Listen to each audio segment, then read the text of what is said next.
My name is Ila Soni and today we are going to start our part 3 of chapter 5 of the subject science and class 8.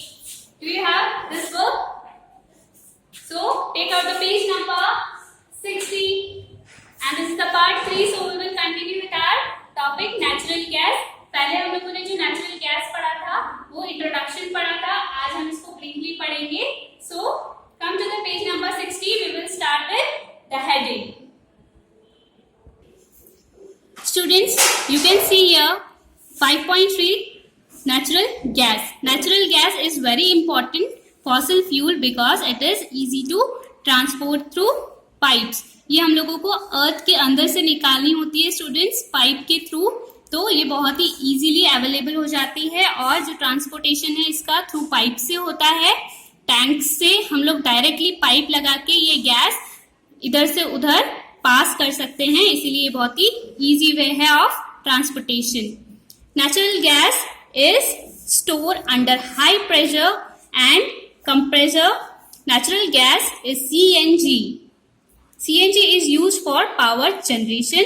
It is now being used as a fuel for transport vehicle because it is less polluting. It is a cleaner fuel. इसको क्या कहेंगे हम? Cleaner fuel बोलेंगे. क्यों? Because ये less polluting है. जैसे हम लोग पेट्रोल अगर यूज करते हैं तो पेट्रोल का पोल्यूशन बहुत ज्यादा होता है as compared to CNG gas. Okay, now start with this paragraph. Put your finger over here. The great advantage of CNG is that it can be used directly or for burning in homes and factories where it can be supplied through pipes. जहां पर हम लोगों को CNG gas की जरूरत है, इसका great advantage क्या है CNG गैस का कि ये डायरेक्टली बर्निंग के लिए हम यूज कर सकते हैं. जैसे कि ये CNG गैस हम लोगों को बहुत ही इजीली फैक्ट्रीज और होम्स में यूज करने के लिए इजी वे है. So this is what it is written here. Such a network of pipelines exist in Vadodara, Gujarat, some parts of Delhi and other places. Students, Gujarat Vadodara अगर आप लोगों ने देखा है तो वहां अगर आप जाएंगे तो देखेंगे कि जैसे हमारे पास CNG गैस की सिलेंडर्स होती है, वहां पर डायरेक्टली पाइपलाइंस अटैच कर रखी है घरों के लिए, फैक्ट्रीज के लिए. वहां पर पाइपलाइन के थ्रू ये गैसेस पास होती है. So it is very easy for हमारे जो घर में जो खाना बनाने के लिए है वो ये वाली गैसेस बहुत इजीली अवेलेबल होती है. Students, natural gas is also used as a starting material for the manufacture of number of chemicals and fertilizers. जैसे कि बहुत सारे हमारे क्रॉप्स होते हैं, उसके अंदर हम फर्टिलाइजर्स का यूज करते हैं, केमिकल्स का यूज करते हैं, तो उसमें भी नेचुरल गैस का यूज होता है ताकि हमारी जो क्रॉप से जो फसल है खेती की वो खराब ना हो. India has vast reserves of natural gases. हमारे इंडिया के अंदर कई जगह ऐसी है जहां पर नेचुरल गैस बहुत ज्यादा अमाउंट में फाउंड होता है. In our country natural gas has been found in Tripura, Rajasthan, Maharashtra and in the Krishna Godavari Delta. So you have to read it also and you have to learn it कि कहाँ कहाँ पाई जाती है हमारी natural gases. Tripura, then Rajasthan तो है ही, आपको याद ही रखना है. Tripura, Rajasthan, Maharashtra and in the Krishna Godavari delta. Okay, so ये हमारा एक छोटा सा पैराग्राफ है जिसमें कि CNG अच्छे से समझा रखा है. आई होप स्टूडेंट्स आप लोगों को ये समझ में आ गया है. Now come to this paragraph 5.4. some natural resources and limited. मतलब और भी हम लोग इसको अच्छे से एक बार रिवाइज कर लेते, रिकॉल कर लेते हैं कि हम लोगों ने इसमें क्या क्या पढ़ा है. You have studied in the beginning of the chapter that some natural resources are exhaustible like fossil fuels, forests and minerals etc. You know that the coal and the petroleum are fossil fuels. हम लोगों ने पढ़ाई है कि कोल और petroleum fossil fuel है और ये नेचुरल रिसोर्सेस एग्जॉस्टिबल है. जैसे कि फॉरेस्ट, मिनरल्स, ये एक स्तर पर जाकर कई सालों बाद ऐसी जनरेशन आएगी जहां पर हम लोगों को ये मिनरल्स मिलना बंद हो जाएंगे, हम लोगों की अर्थ में से ये सारे मिनरल्स खत्म हो जाएंगे. So that is why it is called exhaustible fossil fuels. On the other hand, the known reserves of these will last only a few hundred years. Moreover, burning of these fuels is a major cause of air pollution. जैसे आप जानते ही हैं कि हम लोग motorcycle का कितना ज़्यादा यूज़ कर रहे हैं, हम लोग कार्स यूज़ कर रहे हैं, और भी बड़ी बड़ी फैक्ट्रीज और केमिकल फैक्ट्रीज बन गई है जिसमें कि बहुत ज़्यादा हम लोग ये पॉल्यूशन कर रहे हैं ये सारी फ्यूल्स के थ्रू. तो ये एक बहुत ही मेजर कॉज है एयर पोल्यूशन का. Their use is also linked to global warming. हमारी ग्लोबल वार्मिंग के लिए भी ये बहुत ज़्यादा रिस्पॉन्सिबल है. ये सारी गैसेस हम लोग बहुत ज़्यादा यूज़ कर रहे हैं, जिससे कि मेजर प्रॉब्लम क्या हो रहा है, air pollution and the global warming. It is therefore necessary that we use these fuels only when absolutely necessary.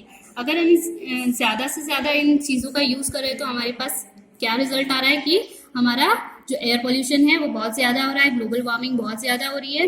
That is why ऐसा कहा गया है कि हम बहुत ही कम से कम इस फ्यूल को यूज़ करेंगे तो हमारे एनवायरमेंट के लिए और ग्लोबल वार्मिंग जो हो रही है उसको रोकने के लिए बहुत ज़्यादा हेल्पफुल होगा, है ना. तो हम लोगों को जब भी ऐसा लग रहा है कि हमको गाड़ी नहीं चलानी है, पैदल भी जा सकते हैं, so we use that way कि हम लोग पैदल जाएं, ना कि हम लोग स्कूटर का या ट्रक्स का इतना ज़्यादा यूज़ करें, जिससे कि हमारे जो एयर पोल्यूशन है वो बहुत ओवरकम हो जाएगी. That is what it is written here. In India, come to this point, in India the petroleum conservation research association, जिसको क्या बोलते हैं, PCRA, advises people how to save petrol diesel while driving. हम लोगों की जो ये एसोसिएशन है PCRA, petroleum conservation research association, इन्होंने क्या एडवाइस किया है हमको कि कुछ टिप्स दिए हैं जिससे कि हम लोग जो पेट्रोल और डीजल यूज करते हैं वाइल ड्राइविंग, क्या क्या हम लोगों को सावधानी रखनी चाहिए जिससे कि हमारा जो पेट्रोल है वो कम से कम यूज हो, डीजल है जो कम से कम यूज हो, और हमारा एयर पोल्यूशन कम हो.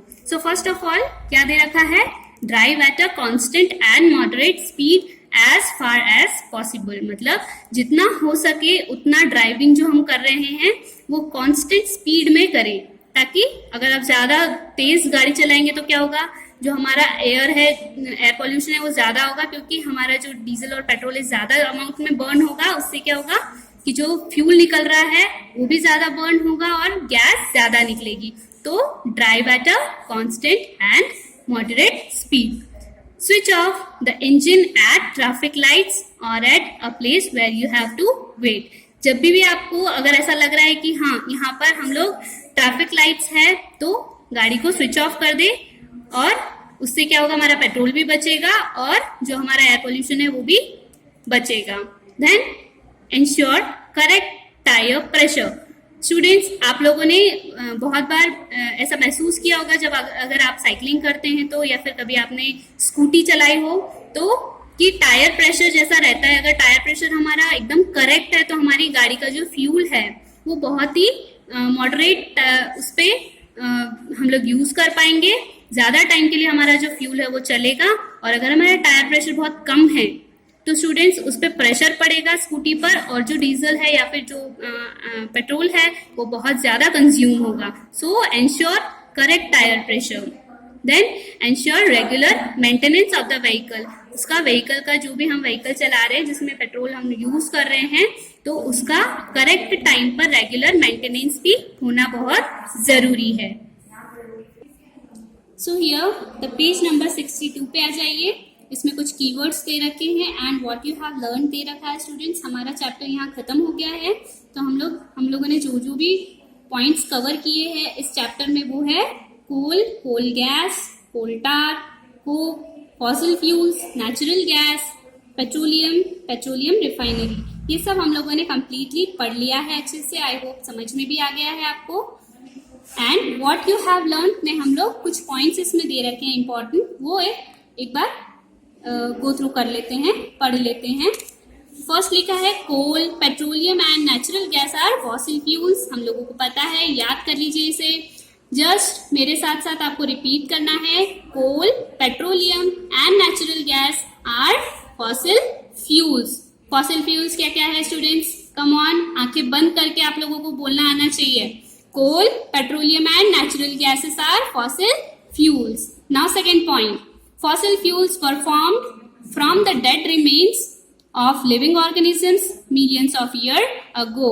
आप लोगों को ये आंख बंद करके याद हो जाना चाहिए कि फॉसिल फ्यूल्स कैसे बनते हैं. मैंने बहुत बार रिपीटेडली आपको बताया है कि जो dead remaining of living organisms है वो कई सालों के लिए, मिलियंस ऑफ ईयर्स के लिए अंदर दब जाते हैं, तो क्या बनता है? Fossil fuels. Then third point, fossil fuels are exhaustible resources. Yes, underline this कि fossil fuels are exhaustible resources. Then fourth point, coke, coal tar and coal gas are the products of coal. अगर मैं पूछती हूँ कि कोल के products क्या क्या है, तो आपको पता होना चाहिए कि coke, coal tar and coal gas किसके प्रोडक्ट्स हैं? कोल के. Coke, coal tar, coal gas. Now fifth point, petroleum gas, petrol, diesel, kerosene, paraffin wax, lubricating oil are obtained by refining petroleum. Petroleum को refine करते हैं तो हमको ये सब मिलता है, राइट? क्या क्या? Paraffin wax, petrol, petroleum gas, diesel, kerosene, right students? Now the last point, coal and petroleum resources are limited. We should use them judiciously. मतलब बहुत ही सावधानी से हमको कोल और पेट्रोलियम का ये जो नेचुरल रिसोर्सेज हमको मिले हैं उनको लिमिटेडली हमको यूज करना है. ज्यादा यूज करने पर ग्लोबल वार्मिंग और एयर पॉल्यूशन हम लोगों को हो रहा है, जिससे एनवायरमेंट बहुत गड़बड़ा रहा है. So coal and petroleum resources are limited. We should use them judiciously. Okay students, तो स्टार्ट करते हैं हम लोग स्टूडेंट्स. ये जो आपका होमवर्क है आप नोट डाउन कर लीजिए. Page number 60, table number 5.1. इसको आपको रीड करना है, लर्न करना है, राइट करना है नोटबुक में नीटली. अच्छा सा साफ वर्क करना स्टूडेंट्स, ताकि आप लोगों को ही पढ़ना है. आप अगर अच्छे से नहीं लिखेंगे, स्पेलिंग मिस्टेक्स करेंगे, आप लोगों को कोई प्रॉब्लम होगी. सो अच्छे से देखकर neat and clean table banana. And what you have learn